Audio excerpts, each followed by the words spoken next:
अगर आप इस वीडियो को देख रहे हैं तो आपको पता चलेगा कि काफ़ी हवाएं चल रही है। मैं रूफटॉप पे हूँ और बैठे बैठे ऐसे ही कुछ छोटे मोटे ख्याल आ रहे थे। So I will start with a very quick message. Every closed eye is not sleeping and every open eye is not seeing.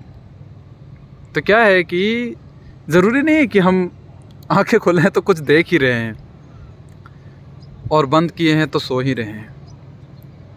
ठीक है, तो ये बहुत ही अच्छा मैसेज मुझे मिला एंड देन मैं सोचा कि चलो कुछ बातें करते हैं इस पे, राइट। इस बात के साथ ही मैं शुरुआत करना चाहता हूँ एक और वर्ड की, एक्सपेक्टेशंस। क्या होता है यार लाइफ में जब हमारे ऊपर एक्सपेक्टेशंस बढ़ जाते हैं। चारों तरफ से तो सब एक्सपेक्ट ही कर रहे हैं ना हमसे, हमारे parents, relatives, society. But in सब में सबसे इम्पोर्टेंट चीज़ क्या है कि आप अपने आप से क्या एक्सपेक्ट कर रहे हैं।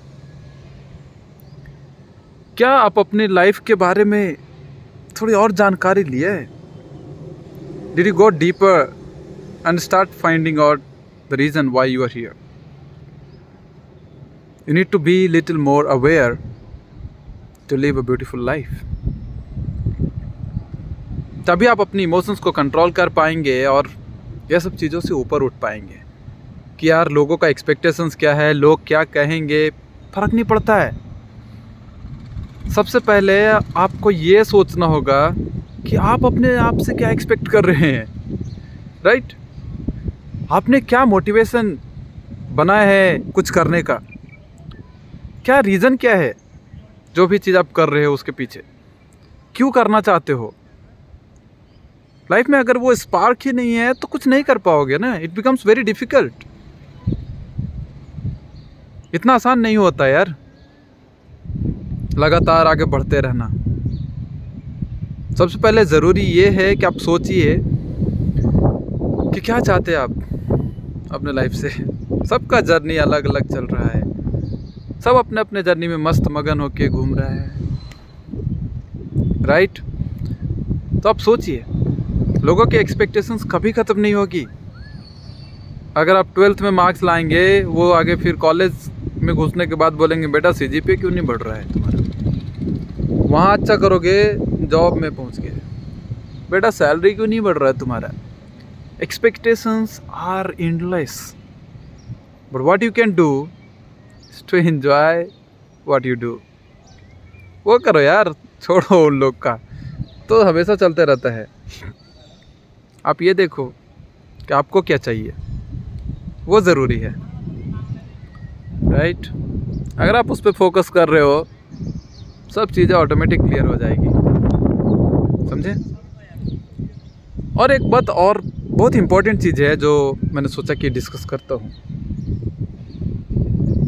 कितने सक्सेसफुल इंसान हैं जो टॉपर हैं और कितने टॉपर हैं जो सक्सेसफुल इंसान हैं। कितने सक्सेसफुल इंसान हैं जो एवरेज थे, वॉज नॉट ए टॉपर, और कितने ऐसे एवरेज इंसान हैं जो अभी टॉपर हैं, जो अपने लाइफ में कुछ अच्छा कर रहे हैं, अपने अपने फील्ड में कुछ महारत हासिल कर रहे हैं। आप कैसे रिलेट कर पाइएगा एक आर्टिस्ट को, एक स्पोर्ट्स पर्सन को, एक फोटोग्राफर को, स्टैंड अप कॉमेडियन को। How will you define their success with academic. उनका तो फील्ड ही अलग हो गया ना। उनका तो आप कंपैरिजन ऐसे ही कर रहे हो कि एक फिश को बोलोगे कि रैबिट के साथ कंपटीशन कर लो। फिश तो पानी में तैर रहा है यार, रैबिट तो लैंड पे चल रहा है इधर उधर। कैसे कैसे कर सकते हो उसका मतलब मैच, कंपैरिजन कैसे है, नहीं समझ पा रहा हूँ मैं। तो फिर इंसान के साथ हम क्यों करते रहते हैं? हमारे पास एक ही क्राइटेरिया क्यों है लोगों को जज करने का कि वो अच्छा कर रहा है, ख़राब कर रहा है लाइफ में। स्पेशली जब बच्चे स्कूल में होते हैं, पेरेंट्स को कब समझ आएगा ये बात, कब समझ पाएंगे अपने बच्चों को, कब बदलेगी ये दुनिया। तब बदलेगी जब हम इमोशनल इंटेलिजेंस की बात करने लगे,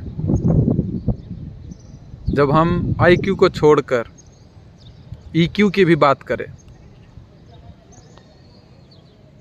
अभी हमारे पास एक ही होता है, सिर्फ आईक्यू आईक्यू आईक्यू की बात करते रहते हैं।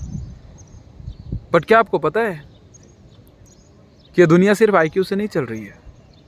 वी आर ह्यूमंस, हमारे पास इमोशंस होते हैं, ह्यूमन टू ह्यूमन इंटरेक्शंस होता है, बड़े बड़े बिजनेसेस होते हैं, उसमें सिर्फ आईक्यू काम नहीं आता, वहाँ पे इमोशंस काम आते हैं, वहाँ पे ह्यूमन टू ह्यूमन बॉन्डिंग काम आता है।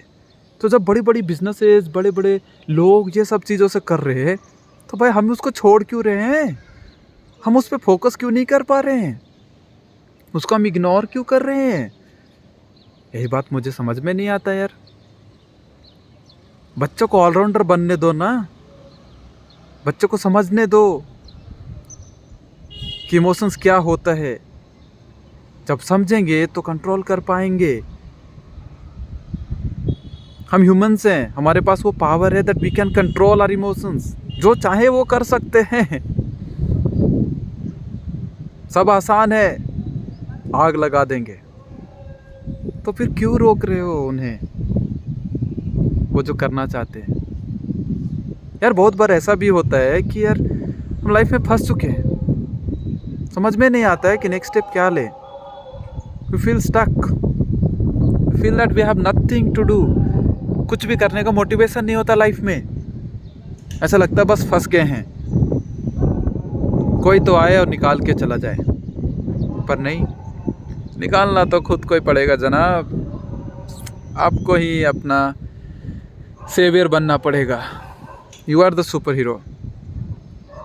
तो बनिए और आगे बढ़िए। भूल जाइए कि दुनिया आपसे क्या एक्सपेक्ट कर रही है। सबसे पहले आप अपने ऊपर फोकस कीजिए, ठीक है? तो आज का ये एपिसोड यहीं पे समाप्त होता है। फिर करेंगे एक और रियल टॉक विद याया, कुछ नए टॉपिक के साथ। Bye bye, take care.